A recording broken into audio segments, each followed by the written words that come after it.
Episode 2, Season 2. I'm Khalil. I'm Ethan. Gonna keep it not short, but to the point.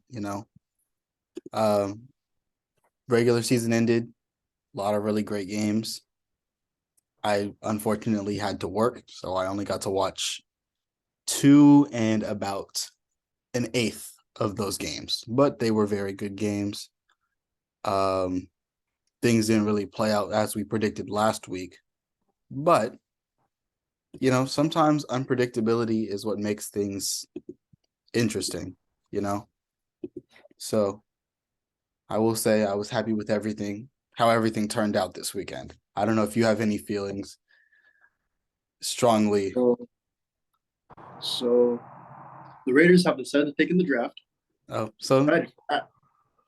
Um, Carr is unfortunately leaving, and I'm just surprised the Lions came through with the win over the Packers. I will say that's like the one thing I think I'm kind of disappointed in that the Lions didn't make the playoffs. Yeah, Obviously, Seattle won, and by standings, how standings go, they didn't make the playoffs, fair and square. It just sucks because out of the three teams that were in the fight for that spot, they're definitely the most likable. They're the team you root for the most. Like yeah, Detroit is one of the most rootable four teams ever. I was trying to think of like an NBA comparison earlier this week, and it's like the Lions are like a more likable version of the Kings. Like they've just gone through so much for so long that you just yeah. gotta root for. You feel bad for them, but you know they had a great season, and that's one of the biggest wins. I don't know. Maybe it's no. That's probably one of the biggest wins in franchise history, knocking out your biggest rival. So like, and it's not like they have a Super Bowl or anything like that. That's one of the biggest games in franchise history as far as like the moment. It was nice to see them all go into Lambeau and do what they did. And they're just like, there's so many guys on that team who you just like Aiden Hutchinson being from Michigan, then going to Michigan and then going to the Lions. It's just Jamal Williams. They just got guys who are just really likable. Dan Campbell, too, is a really likable guy. You love the energy he gives off. So, And then you got, you know, Amon-Ra St. Brown out there just teasing people. Bro, did you? I don't know if you saw it, but you know how Jair, whenever he makes like a big play, he does a seatbelt. oh, yeah, yeah, yeah. Yeah, did you see that? Like Yes, I did. for the game-winning first down, Amon-Ra just stood there, seatbelt right in front of Jair. And then the play calling in that game was insane. Like, Oh yeah. Lions were calling things that I have never seen called in an NFL game before, specifically that hook and ladder play where they threw it out to the flats and then they threw it back immediately to, I don't know if it was to Amon-Ra St. Brown or if he was the one who threw the lateral, but it was just a crazy play that I've never seen ran before. They played like their playoff lives were on the line. They clearly wanted to win that game. I didn't expect them, going into it to be one of those teams that's trying to tank. They had no incentive to tank because they were already their own personal pick was already like too far away when it comes to like moving up that much. And they already had the Rams pick, which is top 3 or top 5. So they didn't need to tank. Great game though. Spectacular Yeah. game. I think Jared Goff played his way into a potentially another starting job next year. He might still be the quarterback next year. Um, I think I think he pretty much I wouldn't want to say his job is safe, but I think it's safer, if that yeah, makes sense. Yeah. I would say I think if he's not the starting quarterback for the Lions next year, I don't know what his contract situation is. I think he's still under contract. Yeah. I think Jared Goff has made it safe so that he's going to be in the league for a bit. Even if he's Yeah. not a starter, he'll be a high quality backup. He's been really solid this year. He's been really impressive. Jared Goff has never been someone who I've had too like fond of an opinion of. So it's nice to see him, exceed expectations. He's another guy who I would say I'm rooting for on that team. Um, and then the Jaguars and Tennessee Titans, they played themselves a game too. It's not very often where you see a Oh yeah. game defensive touchdown. That's I feel like a very rare occurrence. I I mean, we had mean, one. Raiders, Yeah, that's Patriots. what I was just about to say. Like Raiders, Patriots, and then this one. A game-winning defensive touchdown is very rare. Obviously, Yeah. that game was as close to a playoff atmosphere as you can get without it being a playoff game. Winning, you're in. The crowd was roaring out in Jacksonville. Probably again, Jacksonville is one of those teams where that might actually be one of the biggest games in team history, just because they're one of the newer franchises that might actually be legitimately be one of the biggest games of franchise history. Um, Trevor Lawrence didn't play great, but they got it done in the end. So yeah, I think the biggest game actually in franchise history is the AFC Championship when they made against it New three. England, That I think that is the yeah, biggest one. But I think this is also relevant though because it's giving them that playoff berth with that secondary quarterback yeah. coming off an injury, running back, ETN, new coach. It's a great story. In general, how bad their season was last year, having arguably the worst coach in NFL history. Although that conversation did, you got some new candidates. Jeff Saturday was interesting, hiring someone who has literally no coaching experience past the high school level to be an NFL head coach. I mean, he was an NFL center though, so that's the thing. Yeah, I will say that he does have NFL experience. He doesn't have NFL coaching experience, though. He doesn't have like I wouldn't have been mad at them if they hired him as an offensive line coach. Even as a coordinator would have been kind of pushing it, but they hired him to be the head coach, and that clearly didn't work out. I don't believe he's been fired yet, but he probably will be. He probably should be. So if the Colts know what's in their best interest, they probably will. But I yeah, think it's just up. Jaguars definitely had a huge comeback from last year, being the worst team in the NFL, having the first pick, drafting Trayvon Walker, giving a contract to Christian Kirk that a lot of people viewed as very questionable. Although he's actually been really solid this year. He's played up to being valued as what he was paid. So, yeah, shout out the Jaguars. Another team that I'm rooting for other than the Giants. They're probably in the AFC, they're my team that I'm going for. But yeah, other than that, I didn't get to watch any of the games. And honestly, other than that, none of the games really were too interesting to me. Some things that were notable that happened in Week 18: Kenny Golladay scored a touchdown. That is headlining news. That is, He also caught a first down. he caught a first down. That's a Giants career high. I honestly think that's his Giants career high. I'm not even being funny. I know he didn't have any touchdowns, but as far as yards go, yeah, that's probably his career high. He big touchdown over Darius Slay. A very good catch, very impressive. Hopefully we see some of that in the playoffs. I just wonder if is that game good enough for him to make his way back into the rotation of the number one rotation of receivers? I mean, it bumps him up the slot, but it makes you question where was that catch radius full season? Yeah, because it wasn't injury. I think it was literally effort or something. I don't know what the issue was. It wasn't injury though. There was some times earlier this year where I think there were some focus drops, especially against Dallas. He had a drop that was pretty costly late game. So, I don't think it was injury. I genuinely think it was mentality or something. It was off the field. It was something I can't really explain. But if Kenny Golladay, who's one of the worst contracts in the NFL, can start playing a half decent receiver, it would be very much appreciated because that's definitely our worst unit on the field. If he steps up, that would make you guys. That would bring you guys to the next level. Yeah, because that's really.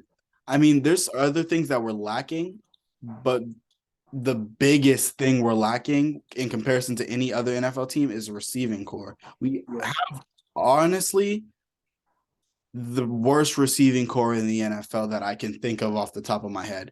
Houston, us. I mean, Chicago's done a little more to bolster up their receiving core. They just struggle with offensive line and things like that. So, I mean, I think a key part of that as well, though, is Justin Fields' play.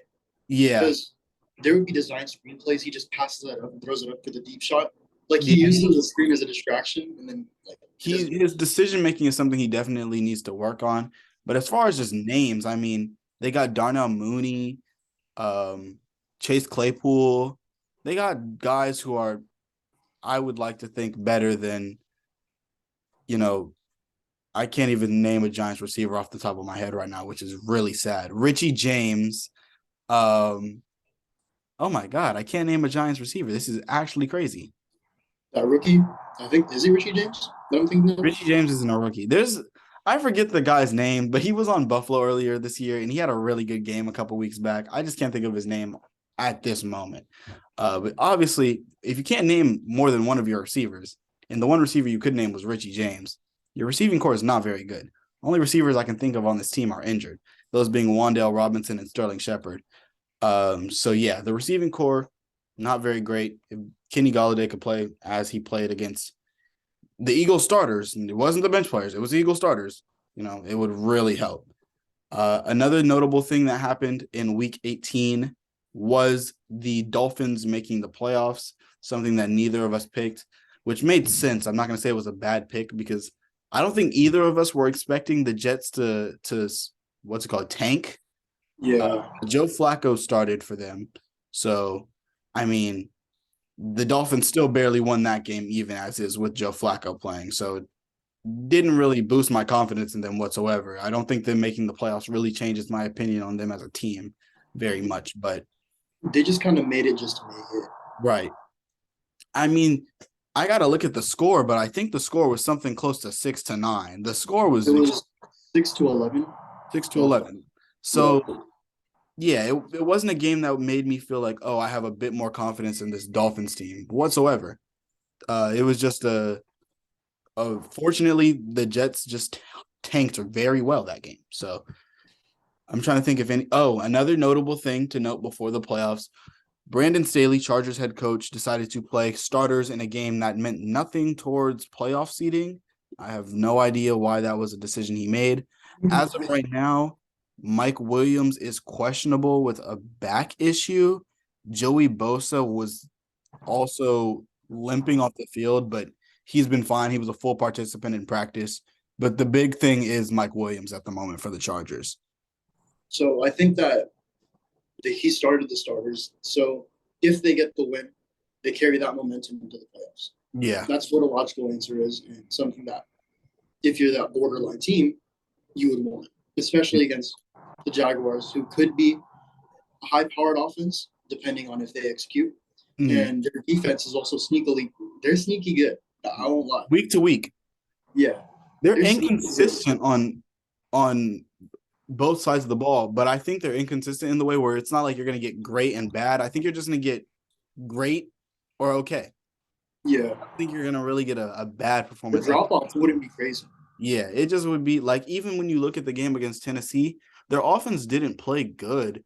For most of the first half, they didn't really have the ball. And then in the second half, there were some throws and deep shot opportunities that Trevor Lawrence missed, specifically one in the end zone on the left side to, I believe, what was Zay Jones. It was one of the easiest throws you're going to get. And I know it's easy for me as a couch quarterback, as you would call it, to say it was an easy throw, but the dude had no one around him. It's actually like the easiest throw you could possibly get.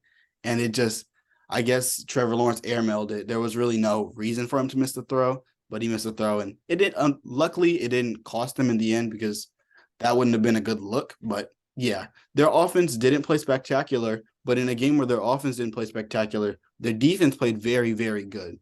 So, if at least one of those units can play good, I think they're a very hard team to beat or a hard team to run over.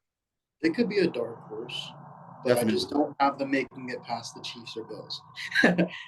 I think there's a ceiling to how good they are, but yeah, I think they're still, even if they against those Chiefs, Bills, Bengals teams, it's not going to be a blowout. I don't think they're a team that is going to get blown out. And with that being said, I think this is a good time to transition to our playoff power rankings. Essentially, it's going to be like a fantasy draft in reverse. So instead of drafting like the best team first, second best team second, we're going to go the worst team first, second worst team, that order, if that makes sense. So I don't know if you want to start or if you want me to start, but I know there's a couple teams that are clearly, or one team or two that's like clearly at the bottom for me right now. Dolphins. You have the Dolphins as the worst team? They're the worst team. Well. it's unfortunate because like if they were healthy, I don't even think they're close to being the worst team. I honestly think they're one of the best teams. It's just they're missing so many people at the moment that is unfortunate. Obviously, two was the big one. You know, when you're missing your quarterback and your backup quarterback's injured, it really sucks. But now Raheem Mostert's out. He didn't, or he's not out, but he didn't participate in practice today. Jalen Waddle is limited participant in practice. Teron Armstead didn't practice. Melvin Ingram didn't practice. Bradley Chubb didn't practice. Brandon Shell didn't practice. It's a lot of dudes who are not practicing, not playing this week against probably the hardest place to play at the moment in Buffalo. So I definitely agree. Miami is far It's and just away. I don't know. I'm gonna go back to this, but their medical staff needs improvement, and I don't know. Maybe it's just how they're taking care of their bodies outside of it. I But don't know. this but even if you're looking at their injury report compared to other teams, it's like notably the worst one here that I'm seeing. Like, I mean, Cincinnati's is pretty bad as well, but I don't think since actually no, Baltimore's is pretty bad as well. But like, I forgot Baltimore's missing Lamar. well, yeah, and then the thing with Baltimore, who I'm gonna with my pick take Baltimore to be the second worst team. Lamar Jackson, it's kind of up in the air whether he's going to play or not. It looked like last week he was going to play, but now I know earlier today he went out and said that his knee still feels like unstable, and the odds for the game also shifted to Cincinnati by 10.5. So knowing Vegas, most of the time they do tend to know, like, they have a little more inside scoop on if a player's going to play or not. That's why, you know, the odds moved, but the dude hasn't practiced in over a month, and I just can't really imagine them throwing him out there in a playoff atmosphere. Not only not playing in a game, he hasn't practiced. Like, he's nothing. Like, there's been no sort of practice or anything, and it's not like he's just now starting to be a limited participant. Today, he didn't practice. So if he doesn't practice tomorrow, because their game is on Saturday, he's not playing. And even if he does practice tomorrow, I don't know if you play him. I wouldn't play him simply because it's not worth the injury. And it's It's knee yeah, for a knees aren't. quarterback who plays like Lamar Jackson does too. Yeah, he's basically a running back, and running back knees. Yeah, From firsthand experience, like in your injuries, correct me if I'm wrong, they just happened. You didn't have like an injury before that led up to that. But I no, I imagine did. if you knew something was up with your knee beforehand that was kind of bugging you, you wouldn't I would play. have taken over. Yeah, Yeah. So they're definitely the second, what's it called, worst team to me. It's also unfortunate because their defense is really, really good. However, other than Miami, who they wouldn't play, there's no team who has a quarterback who I think they can force to have a bad game.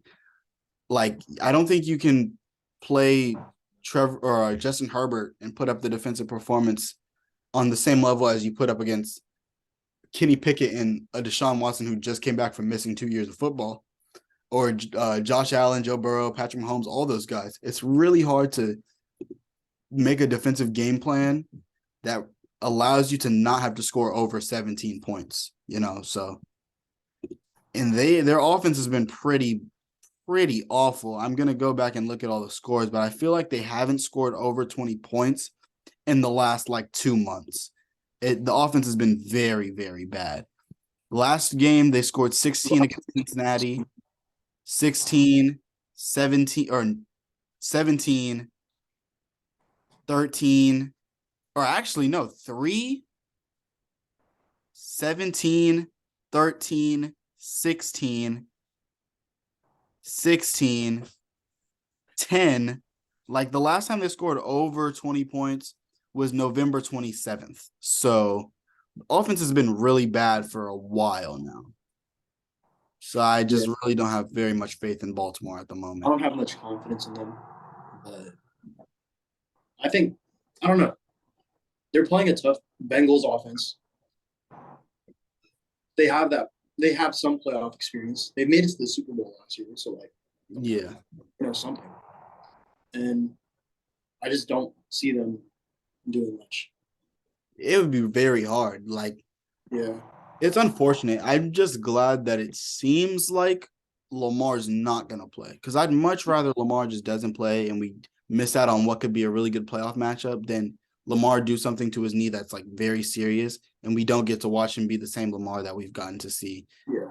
him be thus far. But that's all I had to say about Baltimore. It's on you with the third worst team in the playoff. The first team. Don't let seeding fool you, bro. I'm gonna have to go with the Vikings. The Vikings. I'm gonna have to go with I'm not high actually. Huh. They're not going to be back. Minnesota, if you switch your pick, is not going to be on the board much longer, though. So, Yeah, I'm between the Vikings and Jags. really, I don't know, cause like I'm surprised you haven't said Seattle. I got faith in them. Fair. I think they're actually not that bad. I think the thing that makes them look bad is their matchup. Yeah, They have a terrible matchup it's definitely it's the match. They're gonna lose, but by a lot, but it's yeah, just because they're playing such a great team. I don't actually yeah. think the Seahawks are really that bad of a team. I don't know. I just think that the Vikings are frauds. They definitely are. I mean, there's literally I can't think of another team that has had a negative point differential with such a good record. It's like all of the games they win are close, and all of the games they lose are blowout. It's there's no consistency. Um, I'm looking at all of the losses they took. They lost to Philly earlier this year, where they were only able to put up 7 points. They lost 7-24. Let's see. Their second loss this season was against Dallas, which we all recall was a blowout, 3-40. The next loss they had was against the Lions, where they lost 23-34. And then they lost to Green Bay most recently, 17-41. So it's not really a good look.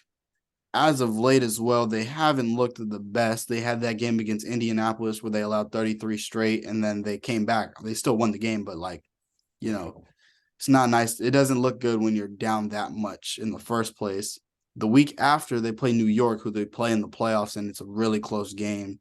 That obviously you would expect them to have a clear upper hand, and they kept it close the whole time. Week after, they lose to Green Bay in that blowout. Then finally last week, they have kind of like a get right game against Chicago where Justin Fields wasn't playing. So, I mean, it wasn't really anything special. I definitely see where you're coming from, though. Yeah, because if we break it down by position, it's Kirk Cousins at quarterback. Nobody's scared of him. Sure, he's up there in yards, but he's an average quarterback. He has weapons around him, which is why he succeeds. Hawkinson, Jefferson, Thielen, Cook. Cook, yeah. They're all good Irv people. Smith, like, Yeah, they're all. I'm pretty sure 2 of them are Pro Bowlers. Well, Cook borderline, but Jefferson, is for sure a yeah, Pro Bowler. he's unanimous All Pro. That Yeah. should be obvious. He's And got guys, so. yeah, their defense, their pass rush isn't that good. Their corners aren't that good. Their safety, I mean, they're okay. And then their linebacker core is all right. Like, it's nothing that you'd be scared of. There's the only thing on this roster that I think I'm scared of is Justin Jefferson. Yeah. I mean, Dalvin Cook is great and all, but their offensive line is injured currently.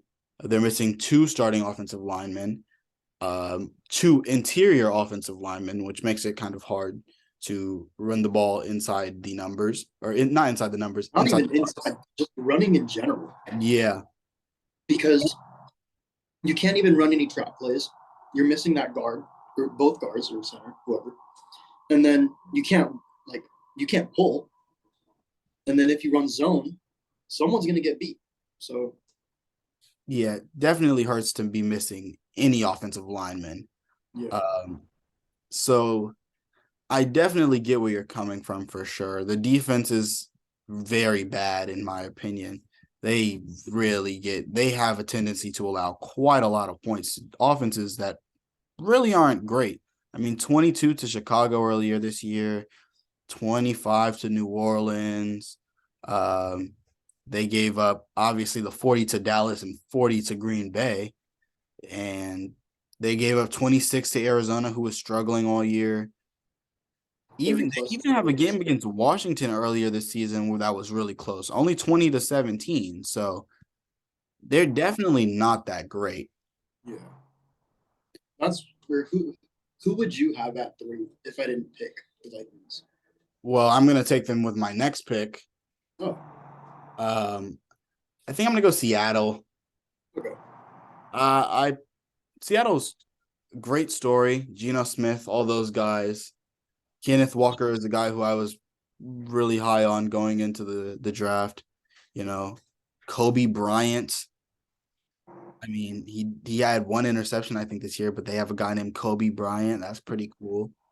Tariq Woolen has played very well. They had a great draft class, and obviously, the trade giving up Russell Wilson worked out very well in their favor, as they have a top 3 pick, I believe, and they're in the playoffs, which is a situation that you typically don't find yourself in. Although I'm pretty sure there's another team that I like am completely blanking on that's in that same situation.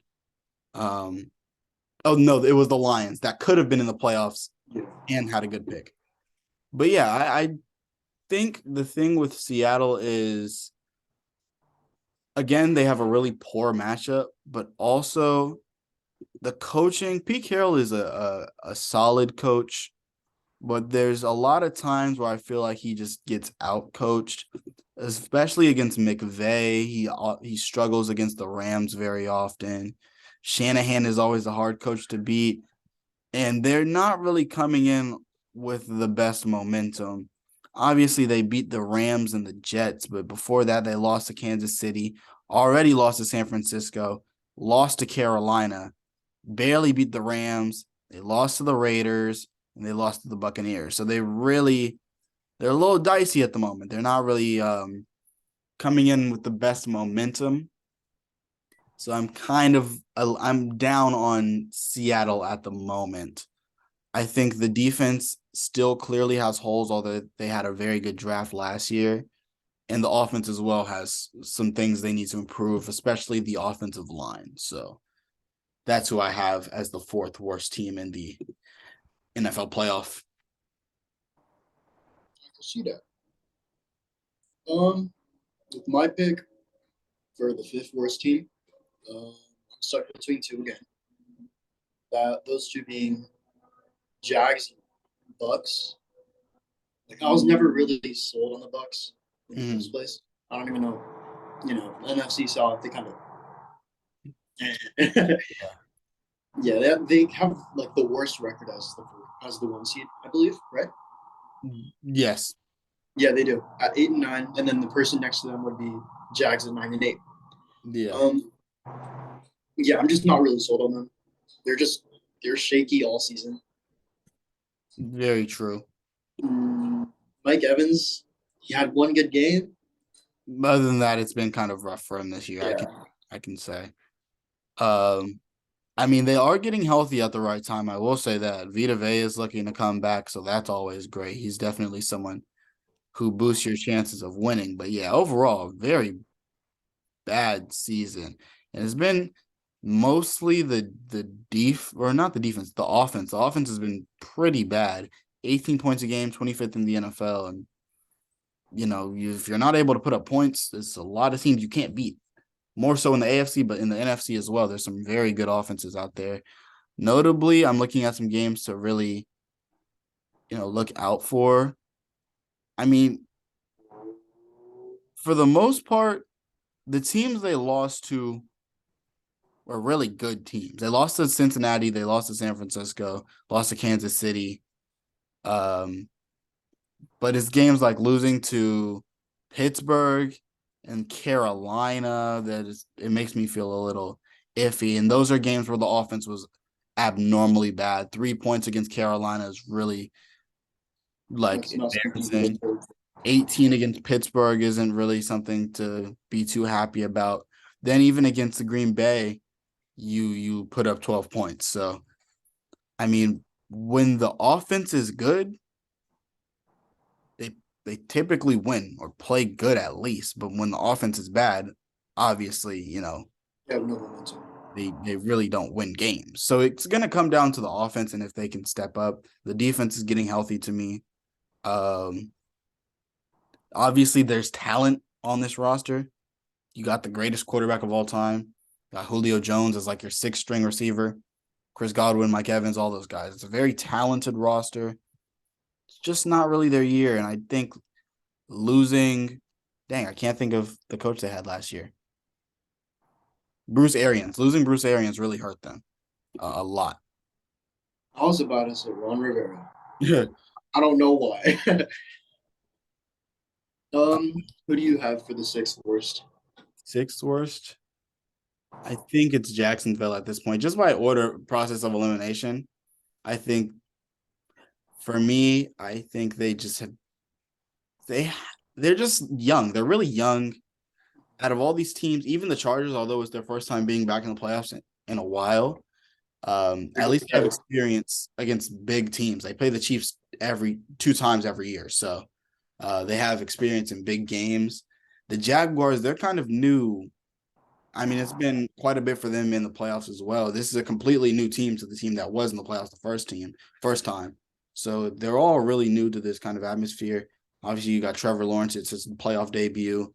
Christian Kirk is really nothing special. I mean, he might have been in the playoffs in Arizona a couple of times, but like he's not, he wasn't here beforehand. This is a different what's it called? A different group. Travis Etienne, Trayvon Walker, Josh Allen, all those dudes is all kind of like it's a young team that's all kind of trying to get prepared to play in this kind of playoff atmosphere, especially against in the AFC. It's really rough. Like if they're in the NFC, I'd have a little more faith. But you're playing some very good teams out in the AFC, especially the big three we were talking about earlier with Kansas City, Buffalo, Cincinnati. Even the Chargers are a really tough team to go against. I think like an accurate representation of a Jags would be like a poor man's Memphis Grizzlies. Yeah, that's a good way to put it. They're a young and up and coming team that's still just kind of figuring things out. But I know they have what it takes to, get to being a Have the consistent. recipe for success, but it's just developing. Yeah, but impressive season for them. Yeah. All your pick. Give me the Giants. Okay, I was looking at the teams. I was like, dang, the Giants have made their way up this list. Yeah. Giants is 7. They don't have the receiving core, obviously. Kenny Galladay, he's just kind of there. We'll see what he can do this week against the Vikings. Hopefully, he goes crazy. They have a solid defense compared to the previous teams that were listed, and let Daniel Jones cook. Yeah, I think they really just made it up just because the teams below them for one. Like if Miami and Baltimore were healthy, they wouldn't be below the Giants. Let's be real. Yeah.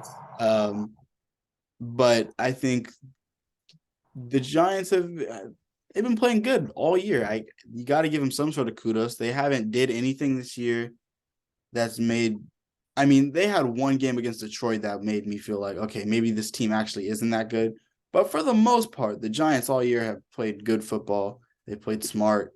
They haven't been the most elite offense or defense, and they are literally like dead center in both. For points for their 15th out of 32 teams, and for points against their 17th out of 32 teams. They're just very in the middle.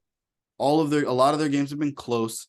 Minnesota and New York have actually played in the most one possession games in the NFL, and the Giants just week to week find a way to win. Luckily, they're getting healthy at the right time. Evan Neal, Dory Jackson, Xavier McKinney, all those guys are hopefully going to be playing on Sunday. But as a Giants fan, yeah, I think the place they got is deserved. I think they're a legitimate playoff team. You can't really talk about the Giants as being a fraudulent team because they beat some really good teams this year. So, I mean, they played the Jaguars this year and they beat them. Obviously, that was earlier in the year, but like they've had a solid schedule to where they've been tested a good amount of times this season. So I have a little bit of confidence going into the playoffs with New York. I mean, to be specific too, though, Saquon was also getting tested to see if he's going to bounce back. He Yeah. showed it. He's back. And I just hope that you guys come over the top against the Vikings this week. The biggest question mark going into the playoffs for them was really Daniel Jones. I mean, I think the defense showed that they're solid. Saquon played very well. The offensive line looked clearly improved from last year, but still has ways to go. And then the receiving core was just injured, so there wasn't really much for them to prove. But there was definitely still questions around Daniel Jones and if he can be that guy or not. But he's been good all year. I mean, 15 touchdowns, 5 interceptions aren't eye-popping numbers, but the thing that stands out to me most is the 5 interceptions. I mean, when you're looking at the guy who had the most turnovers in the league for the first 4 years of his career, and then he throws only 5 interceptions and has maybe a couple fumbles. I don't know the number off the top of my head, but he's definitely played much better. Part of that is, better coaching. Brian Dable definitely needs to be in conversation for coach of the year, but he's just played steady and safe football. And I think that I think that the team has just proved they can be competitive against really any team. I think that this is his best year that he's played. Like, Yeah, for sure. And like they aren't the most eye-catching stats, but I have him on my fantasy team. So like, I had to pick him up. And he was going crazy. Like fantasy wise, he was getting like he dropped 25 at one point or a couple of times. And just in the NFL standpoint, this is no longer fantasy wise. He's improved, and yeah, that's all I gotta say. And a lot of the things he does is really on the ground. It's a lot of his impact is mostly running. Surprisingly athletic guy, one of the better rushing quarterbacks in the NFL, actually. So he might not have the most touchdowns. I'll just say for this year that's because we don't really have a receiving core, and the O line is still definitely getting there. Hopefully next year with another offseason, we'll see that number at least break 25 or 22. But I think I'm happy with having the Giants where we have them as 7. They're like actually the middle team of the playoffs. They're just below all the good teams, but above all the teams that are kind of like, not really too happy on them. I'll say with me at 6, I think I'm going to go the Chargers. Yeah, I'm going to go. No, not the Chargers. Give me Dallas. And it really comes down to Dak Prescott for me. I think he just plays a little too volatile, a little too inconsistent. I think they're kind of like a ticking time bomb. I think any week Dak throws 2 interceptions, one could be a pick 6 and they lose in embarrassing fashion, like we saw against Washington, where they really just couldn't do anything against Washington. 26-6. They lost to Sam Howell, who's a backup quarterback. So, Dak has, I don't want to say Dak has an easy job. He's still an NFL quarterback. But as far as NFL quarterbacks being put in a good situation, he's got one of the best spots in the league. I know there's a lot of quarterbacks who wish they were playing for the Dallas Cowboys right now. Got a very good run game, a solid O-line, a defense that can play very well. There's a great receiver one. The team in general is very solid. There's only a handful of quarterbacks who are in better situations. I mean, Brock Purdy is someone you would look at who's in a really good situation. Jalen Hurts is in a really good situation. But other than that, even Mahomes isn't in a better situation than Dak Prescott to me right now. Better coach, yeah. Better tight end. There's highlights for that Chiefs roster in comparison to the Cowboys, but Dak Prescott to me just makes it really hard for the Cowboys to play Cowboys football. He makes it hard for the run game to be effective just because when you find yourself down because of your quarterback's play, a lot of the times you can't really run the ball. You got to pass to get back in the game. And then if you're already down because your quarterback is playing so poorly that you're giving the offense, good field position for the other team, and your time of possession is lower, and your defense is consistently on the field, it makes it hard. All of this stuff works hand in hand, connecting back to how your offense performs. Mm-hmm. And if Dak doesn't perform, then that leads to another thing not succeeding. And then another thing it's a domino effect. Yeah. But as much as this defense can do, they're a good defense. Like they have talent on that team or on that unit. Naming Micah Parsons, who's like an elite talent. Depoy can really he can play. I mean, I know he gets burned quite a bit, but especially this year. Improved this year though. Yeah, this year he's been much better than he was last year. For sure.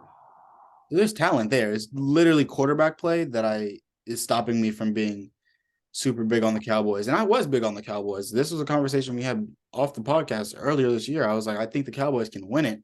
But with how Dak Prescott's been playing lately, they've dropped all the way down to 6 to me in my power rankings. So you can see how much. 8, though, no? No, because the Giants were 7. So we're going, at this point, you'd be going up. Like, this is the 6th best team in the playoffs, right? Oh, okay. I was counting it in reverse. My fault. Yeah. But yeah, Dallas is just, it's not their year. I guess that, I mean, everyone says that every year. It's not their year this year either, though, to me. Your pick, though. 5th best team. So we already chose Dolphins, Ravens. The only teams that are available are San Francisco, Philadelphia, Buffalo, Kansas City, and Cincinnati, and the Chargers. Okay.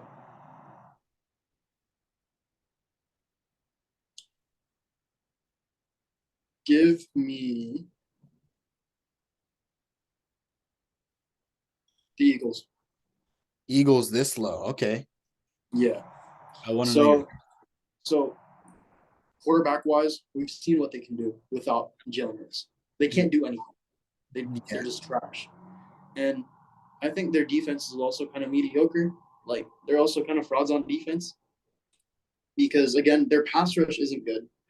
They have a corner, Darius Slay. And Gardner-Johnson, and then what's his name? James Bradberry. James Bradberry, yeah. They have a couple guys, but I think James Bradberry is injured, if I'm not mistaken. Oh, okay. Maybe. Yeah. And then, yeah, like that defensive unit doesn't scare me. Their offensive unit, anyone can run that offense. No, they can't. They need Jalen. Right. And if Jalen's not at full strength, it hurts them. Yeah. And I mean, they aren't coming into the playoffs with the best momentum.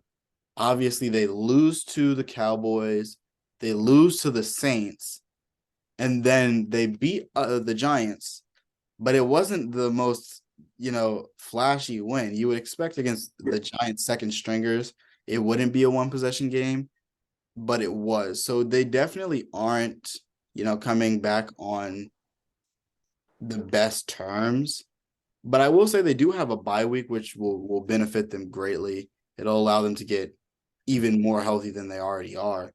I have a little more faith in Philadelphia than in the team I'm about to pick next. Mm-hmm. I don't think you have them abnormally low, though. I think maybe one or two spots too low, maybe. But it's really not that blasphemous to say that Philly isn't a top 4 or 3 team in the playoffs right now. Yeah. Because they definitely aren't coming in on the best momentum. For me, I'm taking the Chargers. Yeah. I think personally I would have had them before I would have took Philly, but that's just me. I think the coaching is pretty bad at times. Obviously they have some guys who are injured, with like Mike Williams being injured doesn't help them really at all. And then Keenan Allen's coming back. He's injured? Well, he's questionable. He might still play, but he played week 18, got injured. And then as of right now, he's a limited participant in practice. Keenan Allen's coming back from injury, hasn't been spectacular. He's been all right. It just seems like this is going to be another year or this playoff is going to be another time where Justin Herbert is asked to do so much. And it doesn't help that this is his first playoff experience as well. So I don't really have. Rashawn Slater came back Tuesday. Yeah. So at least they have that going for them, I'll Yeah. say. They have some positive things, but in general, just I'm not really a big fan of the Chargers coaching. I mean, Yeah. Chargers gonna Charger, but like, I always bring this up whenever we talk about sports with our friends and stuff. It's about the Chargers being or having like their coaching is just holding them back versus like other teams, you know? Like they have the clear talent to be one of the best teams in the league, mhm. but their coaching is just terrible. And it just limits them what they can do. I will say, I mean, I'm looking back at their schedule. They've been tested. I will say they've been very battle tested. They have, other than like when you look at the games that they won to get in the playoffs, they were really lucky with like injuries and things like that. But early on in the season, they played some very solid teams. They played Kansas City, Jacksonville, they played Seattle.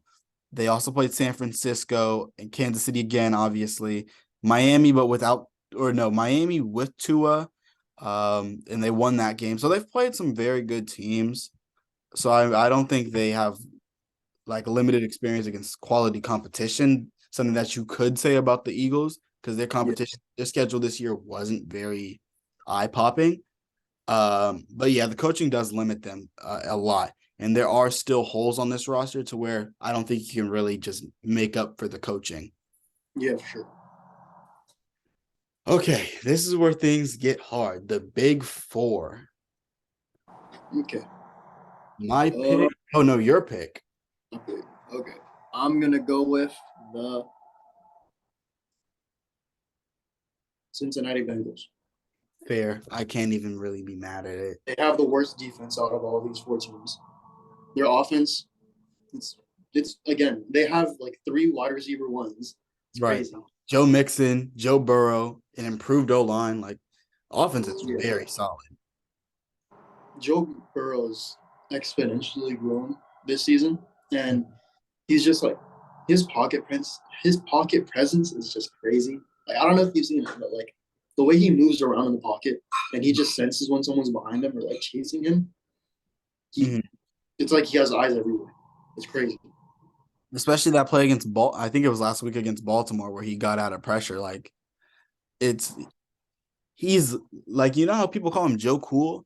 That Mhm. that translates a like past his personality. Obviously, he has a very cool and mellow personality, but Yeah. he's so cool, calm, and collected in the pocket. He just he does it. Like it's like when you're playing Madden. It's like he has that view when he's playing in the NFL. He can Yeah. see literally everything. Um, I don't think it's blasphemous to have them at four out of all these teams, though. It's Where would really you have close him? though. Or would you have him there? Or Uh, honestly, I think they would have been 4 or 3. I don't think it would have been any higher than that to me, but they they're really solid team. yeah. Um, they've been very, I will say they've been very battle tested as well. Same thing I was saying with the Chargers. Mhm. The Bengals have played some teams. Obviously, they missed out on a big game against Buffalo, but they played the Cowboys, the Jets, the Dolphins, the Ravens twice. They also played the Chiefs, the Buccaneers, the Patriots, who were still in the playoff mix for a bit. And then they did have a game against Buffalo that was quite canceled. So they've been very battle tested, actually. Um, they've played some very solid teams, even though a lot of those games were earlier in the year. You know, it still counts. You still get that. You get the film. You can rewatch it and go back and see. And they Yeah. also are relatively healthy. If I'm remembering the injury reports correctly, out of all the teams, I think they have the shortest injury report. They have 3 guys. They're missing a interior guard, Alex Kappa, and T. Higgins didn't participate in practice today, so that's not great. But you do still have Jamar Chase and Tyler Boyd, who are both still number one receivers in their own right. So hopefully T. Higgins is all right. But you know, they're relatively healthy. I think the only team that's more healthy than them are the Buccaneers and Cowboys, who have no injuries reported currently. Oh So wow. yeah, and they're both playing each other, which is kind of funny. Both at full strength. Who do you have Yeah, at 3? 3. I think I'm gonna go. This is hard, just for different reasons. I'm gonna go Buffalo at 3. It's very close. Oh, we got a special guest. Got us. Who you got at 3, bro? Let us know. No, but at 3, I think I have Buffalo. Okay. Just I think they have a lot of things going for them. I think they're probably the hardest place to play right now as far as home field advantage goes. I don't know if you watched the New England Buffalo game, but the energy that's in Buffalo at the moment, especially with everyone coming together for DeMar Hamlin, is it's electric. It's definitely electric. And Buffalo has always been a very hard place to play. I mean, they call them Bills Mafia for a reason, and now they're like on 30. So I definitely wouldn't want to be playing in Buffalo. The thing that kind of scares me the most about Buffalo is their defense isn't spectacular and their offense isn't very deep. Like their run game is a little iffy. At times they really struggle to run the ball. And Their then run game is Josh Allen. Their yeah, game plan is throw it deep to Stephon Diggs or Gabe Davis and eventually hit Dawson Knox. Their like defense is man, zone, man, zone. That's it. right. Like the defense is really not great. And their best defensive player, or well, second best, depending on how you feel about Ed Oliver, Tre'Davious White is still kind of like figuring things out from a knee injury. So he's not the same Tre'Davious White as usual. I will say they're one of the hottest teams in the NFL. Like they've been consistently winning. They haven't lost a game since November 13th. So, and that was a game against Minnesota that they very easily could have won in overtime. So it's not like they haven't had a single game this year where they've really looked bad. The 3 games they lost this year, it was to the Jets by 3, the Vikings by 3, and the Dolphins by 3. So like they've really been consistent this year. So I think they're just as good as the 2 teams ahead of them. I think they just don't have as much versatility as the other teams, and their defense really isn't amazing. They Micah Hyde returned this week. say that one more time. Micah Hyde, he returned this week. Yeah, so they have guys coming back. But Jordan Poyer is out with a torn lateral meniscus. So Yeah, it kind of cancels out. It's like, but I do love Buffalo. I'm really rooting for them as well, just because of all they've been through recently. So your pick for 2.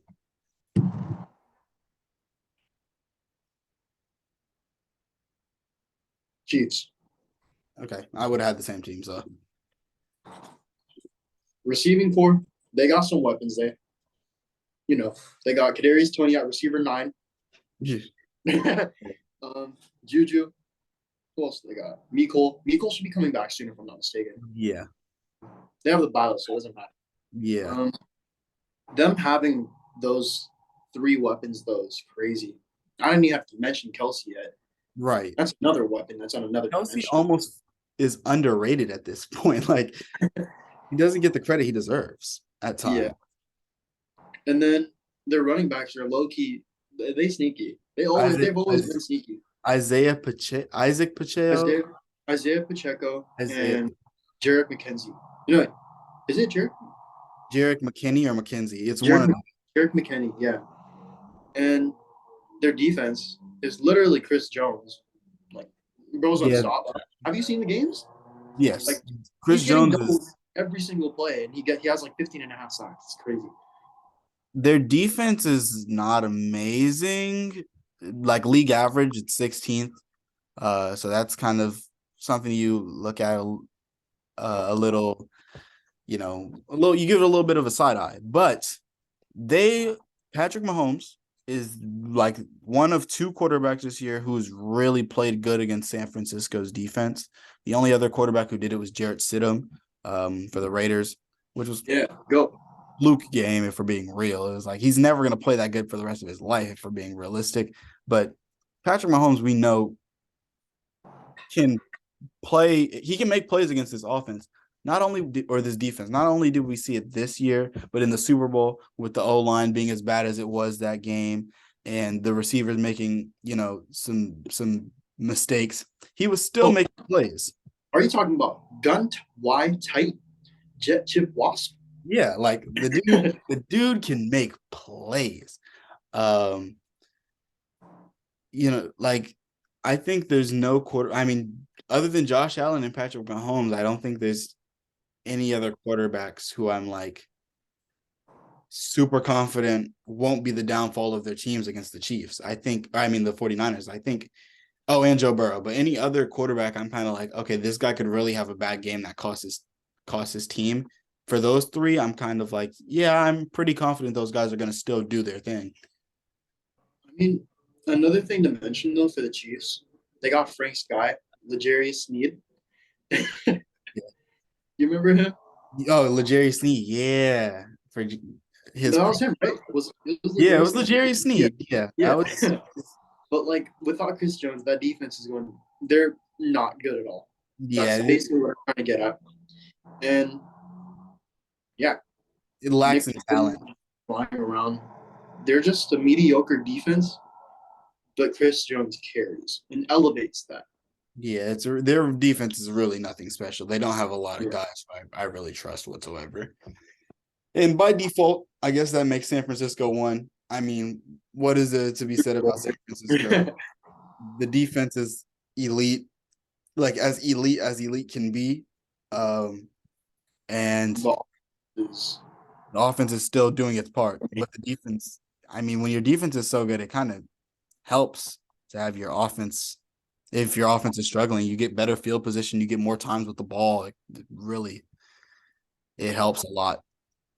The Chiefs or the 49ers are probably the hottest team in the NFL. They haven't lost a game since October. That's ever since acquiring C-Mac, correct? Yeah, I'm pretty sure. I don't remember the exact week, but the last team to beat them was the Kansas City Chiefs. They haven't lost a game since then, though. They've really played, I don't want to say flawless football because no one plays flawless football. They had a week against Oakland where I was like, oh, that didn't look good, but they allowed 16 points, 10, 0, 17, 7, 13, 20, did 34, obviously, and then 13. So, I mean, defense has been very, very good. And then Brock Purdy is doing his job. Obviously, he doesn't have he still has a hard job, but like, come on now. He has one of the most talented offenses around him and a great head coach. But I mean, if you've seen Brock Purdy play, the way that he like diagnoses the defense and he dissects them yeah, in a specific way as to where he would manipulate one to go or one defender to move a certain way, plug it right through the gap. very tough too. He's like there's a lot of times where he might take a hit and he'll just stay in the pocket and throw it. Like very tough dude.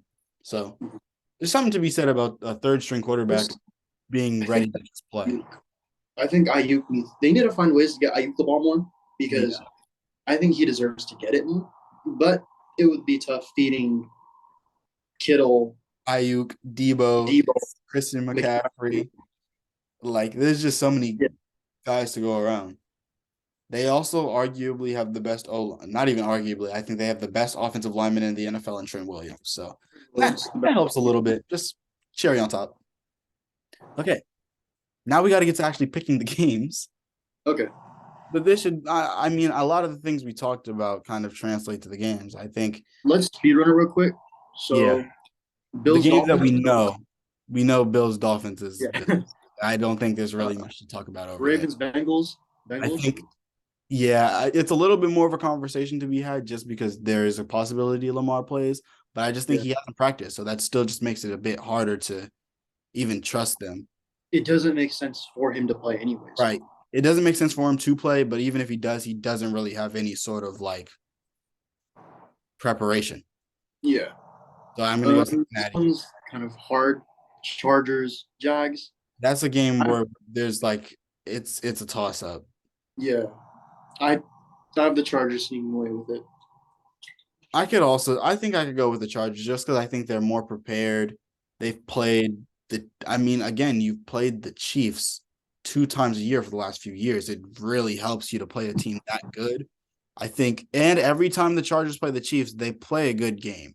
They don't play bad. They definitely have shown they can keep up with the best teams in the NFL. They played Jacksonville earlier this year. Jacksonville blew them out 38-10, but that was 2 different teams. You can't really compare teams from week 3 to week 18. Um, I do like Jacksonville here, I can just see because that. they have home field advantage and they Yeah. are really hot, but it's close. I'm I not mad mean, at the Chargers. really hot is hard to say after almost losing to the Titans. Yeah. I mean, Josh Dobbs was under center too. Like that's kind of hard to say. and their defense is really shoddy. That's the thing. I Yeah. think the Chargers offense is I think week to week we'll be seeing a more consistent Chargers offense rather than I know certain weeks we might see a Jaguars offense that doesn't play up to expectations or a Jaguars defense that doesn't play up to expectations. So I think I'm happy with the Chargers being my pick. I could see that happening. As for the NFC, I think the first game we could talk about, or the quickest one, is probably San Francisco, Seattle. It's San Francisco. I don't think there's any way Seattle wins that game, really. Will it be a blowout? Probably not, but like it's going to be one of those games where Seattle puts up some points, but San Francisco just puts up way more points. It's not going to be like a Georgia TCU game. It's going to be like a just a high scoring game where one team has the clear advantage. I'll say that. Yeah. Now for these last two, I think there's actually a conversation to be had. So I don't know if you want to start Buccaneers Cowboys or Vikings Giants. I think we should start Buccaneers Cowboys. Do it. So, on side note, Tom Brady is 7-0 against Cowboys, Yeah. and the literally. Cowboys are 0-8 against the Bucks in general. Yeah. So And history Yeah. says that the Cowboys will be losing this game. I think I'm going to have to agree. I just think there's no quarterback who I trust more to make less mistakes than Tom Brady. The dude doesn't make mistakes. Even if you send pressure, he's going to make the right play. He's like LeBron, where like he's going to just do what makes the most sense. It's almost like he's robotic. It just the gears be shifting so quick in his mind. He just knows what to do. There's no defense you could show to Tom Brady that he hasn't seen before. There's no scheme. There's no player. Nothing like that could really shake Tom Brady. Whereas Dak Prescott, as I said earlier when we were talking about the Cowboys, he can be shook, and that can really cost them and hurt the things that make the Cowboys a really good team. Especially that run game. I got the Bucks.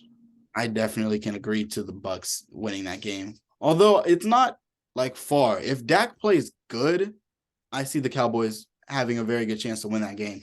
But the thing is, it's more likely for Dak to play bad than it is for Tom to play bad. Yeah. Now, I mean, at any given moment, though, Tony Pollard could just go crazy. right. Tony Pollard could break off a big run, but the thing that sucks about that is Vita Vea is coming back this week, it seems like, and he's one of the best, run defenders in the NFL. So it's kind of I think I would go Tampa Bay, which is kind of crazy that Dallas, like, how crazy social media is going to be if the Cowboys lose to the Buccaneers with a losing record, to Tom Brady, and like if Dak Prescott throws like 2 interceptions, it's over. NFL memes on IG is gonna be like, about to put up NFL Twitter is going to go insane. Giants Vikings. I'm not high on the Vikings. I'm not either. I think it's hard for me to be super confident and pick the Giants because then I feel like I'm going to jinx it and we're going to lose. So I'm going to take the Vikings because I want the powers above to think that I have no faith in this team winning so that we can actually win this game. But realistically, it is very close. I think it comes down to the last drive. It's 2 quarterbacks who are more like game manager types. I don't think there's any like there's not a big gap between the way Daniel Jones plays and Kirk Cousins plays. You don't go out of your way to say, I want Daniel Jones on my team. I want Kirk Cousins. Like, if you have them, it's cool, I guess, but like they are not game-breaking quarterbacks. The running back battle, I would say, goes to New York. I would take Saquon over Dalvin Cook at this point. I think the defense goes to New York as well. Offensive line, I think, also is kind of leaning towards more New York just because Minnesota is missing a couple of starters, so it's kind of rough. So injuries and a lot of things are pointing towards the Giants. But we do know Justin Jefferson can take over a game and win his team a game. I mean, you look at the game against Buffalo, he pretty much carried them to that victory. He was Yeah. making catches that I've never seen, even in Madden. I don't think you can make those kinds of That catches. one-handed catch, that's a Fourth and double. 18, like you know how blown I would be if we got the Vikings to fourth and 18 and it's like we're playing prevent coverage and then Justin Jefferson makes a catch in double coverage with one hand to get his team the first down. It's like there's nothing you can do about that at that point. So I'm gonna personally, you know what? I'm gonna just say it. I'm gonna say the Giants are gonna win just because there's a lot of things going for them. But like it's close. Definitely the closest game at all of these games to me. Another thing that is notable though is that Adoree Jackson is still like it's kind of up in the air whether he's going to return. He's a cornerback one. We are going against probably the best receiver in the NFL this season, so not really something to be Look happy forward about. to. Yeah, but now we're in the division. On to the next. Let's start NFC, I guess. Yeah, I think again we're going to just stick with the Giants. I think the Giants and Eagles is Eagles victory. I don't think it's going to be a blowout or anything like that, but the Eagles do have that bye week, so they're just going to get healthier. Yeah. They already played the Giants twice. Both times were wins.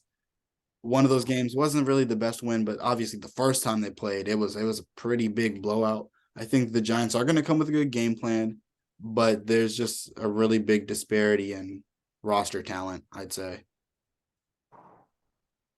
That's all I really had to add on it, though. I think it's pretty easily the Eagles to me. Yeah. Niners, Bucks. I got the Niners. It's hard. It's hard. Again, I don't think there's a defense that's going to scare Tom Brady that much, but like Niners defense is really good. I think there's the. It's hard. It's hard. Really hard for me. I mean, I'm making it an easy decision for me, I guess, because I don't know. Like, I have a feeling the Niners defense would be more consistent rather than Yeah. the Bucks defense, or like their offense has a chance at being more consistent than the Bucks offense. Like, Yeah. it comes down to consistency because sure, the Bucks can blow up for a drive, Mhm. they can get a stop, or like but Yeah. would they be able to sustain that for the whole game? Definitely not against San Francisco. And it also comes down to coaching. Again, Kyle Shanahan, one of the top two coaches in the NFL, in my opinion, right now. So I think San Francisco is gonna probably win that game. Although I don't think Tom will play bad. It'll probably just be like sometimes your offense just can't get it done on certain drives, and they're just one of those defenses that it's really hard to do much against. Now in the AFC, we got some games. We got some battles. We finally get that game. The game that we talked about earlier. But starting with Chiefs Chargers, I think it's the Chiefs. I mean the Chargers literally have not beat the Chiefs since 2021. It's 2023. The coaching is way in Kansas City's favor. Home field advantage is nice. You have a week of rest with a bye week. I mean, Arrowhead is scary. That's all I need to say. Arrowhead is extremely scary. Definitely like it's on my list for last places I want to play. I don't want to play in Philly. I don't want to play in Kansas City, and I don't want to play in Buffalo. Everywhere else, I'm taking it serious, but I don't want to play in Minnesota. I think Minnesota has a very good home fan base, the skull chant and all that. But like Arrowhead is loud. Yeah. Like Justin Herbert's second playoff game, taking on the guy who's kind of ran the AFC pretty much for the last. Oldest quarterback in the NFC in the AFC. Yeah, and he's like 27. So yeah, I personally would go Kansas City. I just think, Yeah. coaching, Like talent, all they're that. just better overall. Right. And I'm more confident in their experience and that week rest too. Yeah.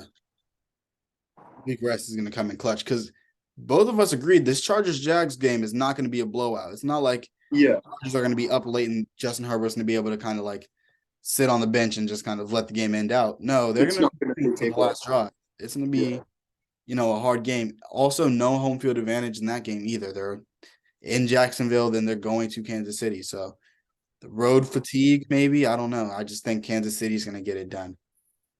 Now, this game, Bengals Bills, is very interesting to me. Bengals. No, Bills. Bills.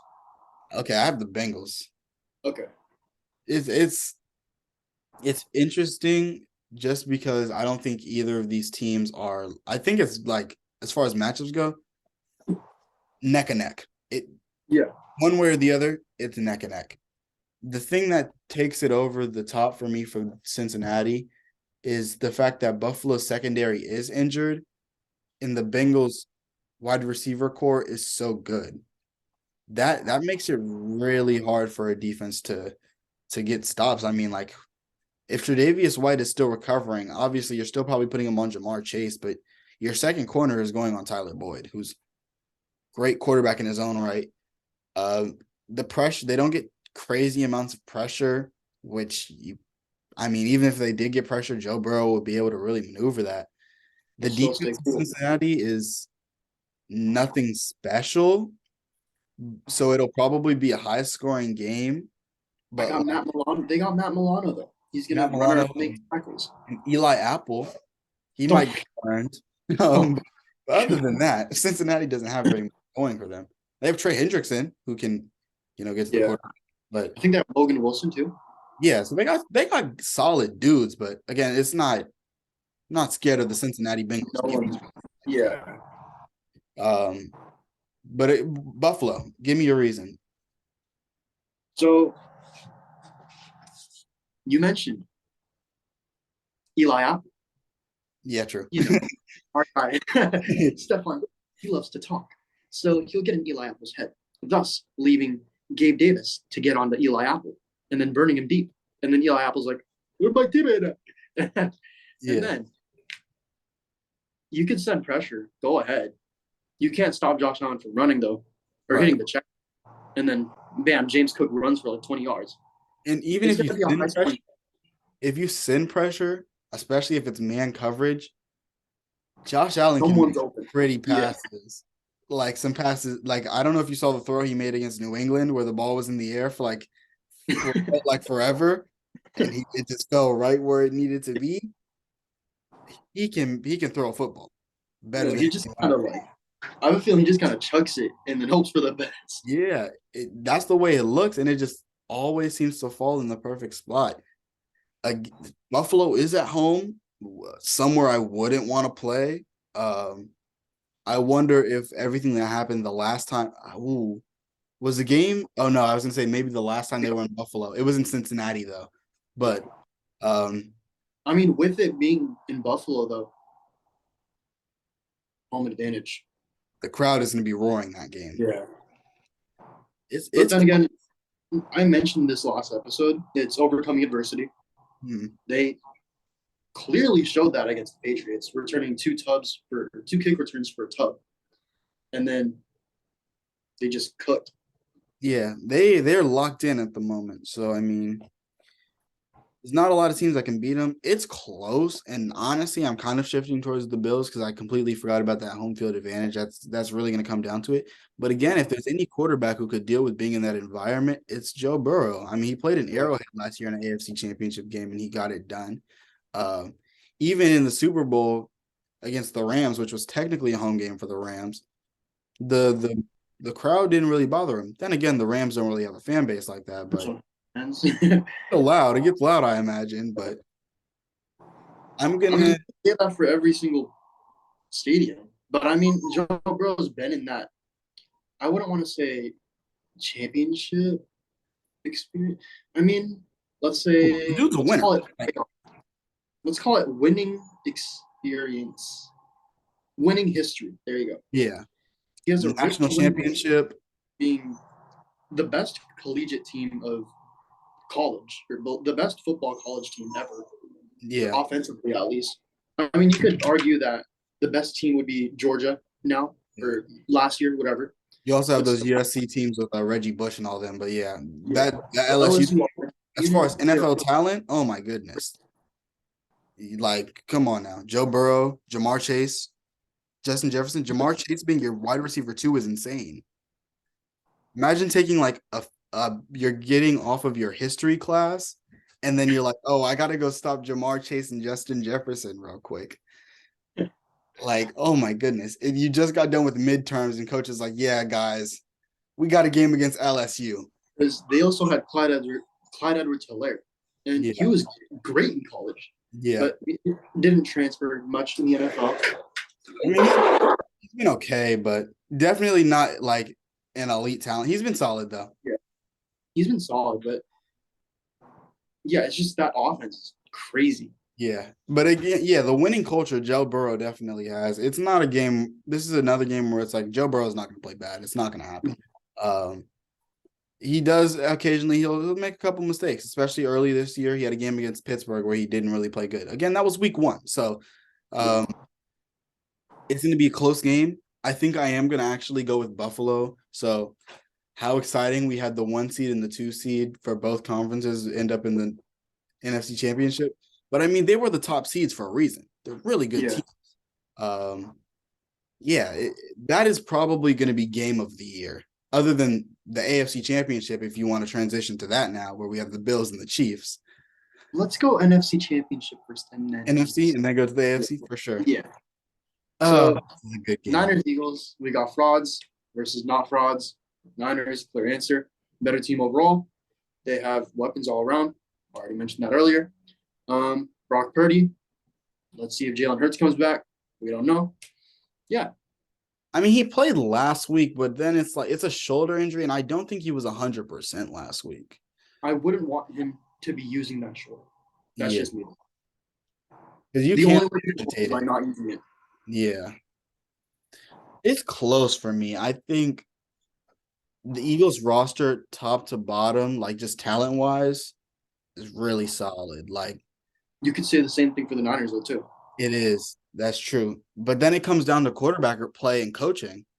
And I think it's they go half and half. Half is coaching for San Francisco, and then quarterback play is, in my opinion, Jalen Hurts, who's still obviously injured, but He is I better think than you can shake up Jalen Hurts. I think there's more of a likelihood that San Francisco, makes things really difficult for Jalen Hurts than Philly making things hard for Brock Purdy for me. Yeah. No, because the Niners have sack leader Nick Bosa, and then Pro Bowler Talanoa Hufanga at strong safety, just roaming around in the back, just Yeah. a little Troy Polamalu. Like what? Fred I'm Warner, not saying it's the hair, but his play is great. they got guys. Mm-hmm. San Francisco is just a very, very, very hard team to beat. I mean, there's a reason they were number 1 in the power rankings. And yeah, I mean, it comes down to coaching and quarterback play, and I think it's more likely that we would get a bad Jalen Hurts game against the San Francisco defense than a bad Brock Purdy game against the Philadelphia defense. Coaching picks up for Brock Purdy's Yeah, poor play because it's the Shanahan system. Shanahan's going to make some random play that no one's ever ran before that just results in the most easy, simple throw for Brock Purdy. Like that pass he had against Seattle. I've never seen a quarterback fake a pass to the left, fake a pass to the right, and then throw it up the middle. What kind of play design is that? Who thinks of that? Kyle Shanahan does. That's Madden? like when you double click on Madden on accident? Yeah. Oh, yeah. I got San Francisco though. I think. Yeah. AFC chip. Bills, Chiefs. This game is in Arrowhead, so no more Buffalo home field advantage. I don't know how much of a difference that makes. Rematch we had earlier this year and the AFC Championship game of last year. Yeah, like you said, shootout. Like, it's a toss-up. I don't think there's really any analysis. It wasn't a matchup of last year. It was the year before because last year was Bengals Chiefs. Oh, you're right. You're right. The year before. Yeah. Oh, it wasn't the AFC Championship last year. It was the AFC Divisional last year. Yeah, because the coin toss. Overtime. Yeah, you're right. Okay. Yeah. So yeah, these teams always find a way to match up against each other in the playoffs. But it's tough. I just think it's about time Josh Allen comes over the top of it, though. Yeah, he won the game earlier this year. I watched it. The Chiefs were missing some people at the time. They had some corners who really shouldn't have been playing, so it was kind of a little rough. I'm just trying to see, like, it really is going to have to come down to, like, injuries or something. I mean, obviously coaching is going to favor the Chiefs. They have the home field advantage. I think they have the better quarterback. Um, Yeah. but Buffalo's really good. Oh my goodness. For I Buffalo, mean, I will keep on mentioning this. It's the adversity thing. yeah. It has play in things. They definitely are playing for a lot right now. Like Yeah. no team's playing for more, They have that chip on their shoulder. definitely. Mm, is it the Bills' year or is it the Chiefs' year? Because you could argue Chiefs here with Kelsey going crazy. They're Mm, insane receiving core. Chris Jones defense and L'Jarius Sneed, if you will, I guess. yeah. And Mahomes playing on an MVP level again. And Andy Reid. There's a lot to say for both teams. I think Yeah. the Bills from top to bottom are not really from top to bottom, but defensively, I think are the better defense than the Chiefs. Um, But still, defensively, that's not enough to rattle Mahomes. yeah. I mean, he played against San Francisco and he was like Yeah. unfazed. The dude's a monster. He's a And San beast Francisco is like the best defense. that there I've seen in a long time. So Yeah. it's it's literally a coin flip. Like what happened in overtime, pretty much. It's actually that whoever gets the ball last, or whoever gets the ball, yeah, whoever gets the ball last is gonna win the game. And I Oh, think did that's where I have to you? just consider coaching. And I think I would go Kansas City. Okay. Did you see the game's going to be played in Atlanta, though? I forgot to tell you that. Like, It's a if the Bills play, it's getting played in Atlanta. is it? I thought that was only if what's it called? Oh, it's being played in Atlanta? Oh my God. Well, Super Bowl. Well, never mind on the whole home field advantage thing. Yeah. I thought that what's it called? That was canceled because the Chiefs like for sure. Okay, yeah. It is in Atlanta. Okay.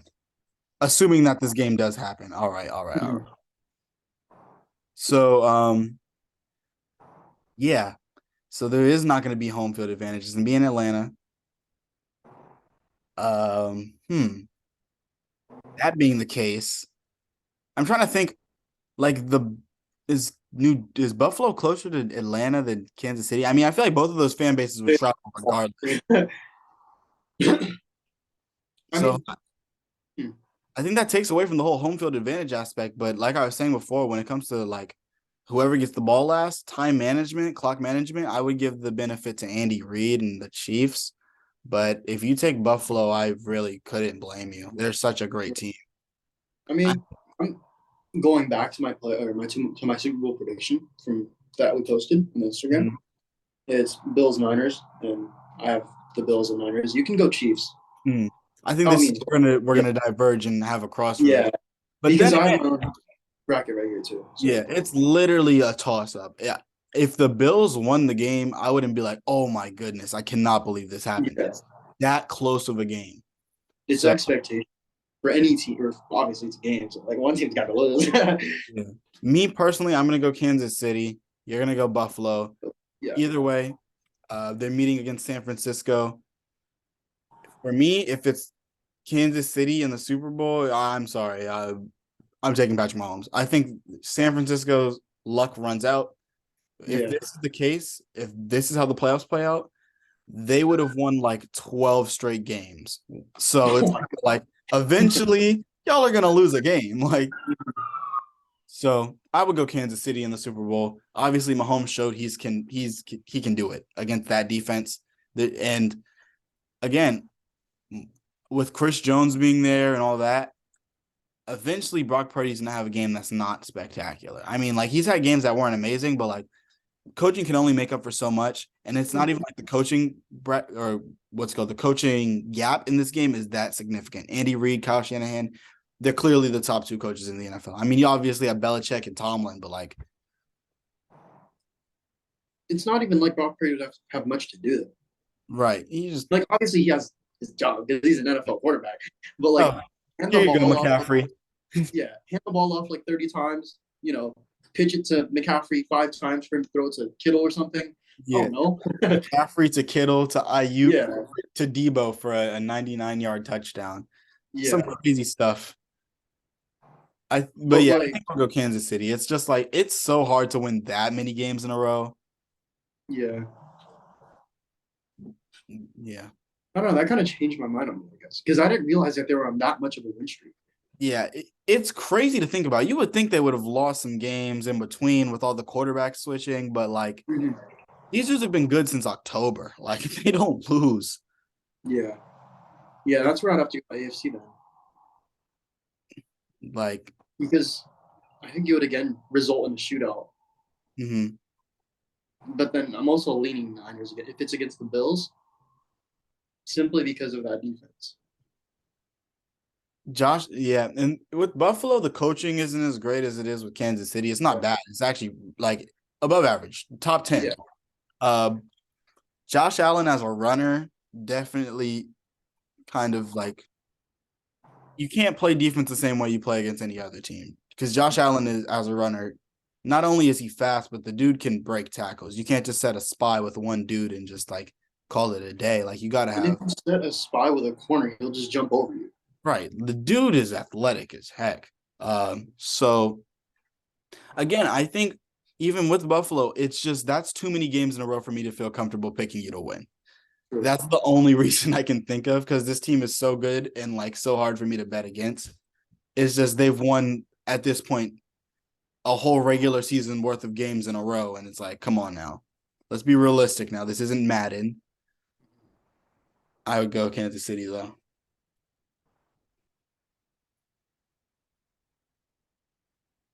I'll go with the Niners, I guess. Niners. Yeah, I don't blame you. They're so hard to bet yeah, against. The defense is just so good. It's like, yeah. I mean, to be honest, it just comes down to preparation. yeah, It's Shannon really has been in a preparation. Super Bowl before. Like, Just for my case, though, since that they're playing the Bills, Niners, if they're playing the Chiefs, Chiefs. mhm. Okay, so it comes down to matchup for you. Yeah, I think that's fair. Because even me, I wasn't 100% on the Bills losing that game. Um, yeah, I'd say it does based on matchup. They fare better against Buffalo to me than they do against Kansas City. yeah, But either way, it's going to be a great game, spectacular game. for sure. But I think, that's everything we wanted to go over. This has already went longer than I expected it to. So, you know, we'll be back next week, probably talking about the games that resulted in the wild card. But yeah, We'll try and implement some more NBA and stuff too. Though. yeah, for sure. Especially since the seasons are Yeah. transitioning. We're moving out of football season to basketball season. But it's just such a great time to be a football fan right now. Like, but yeah, see you guys next week.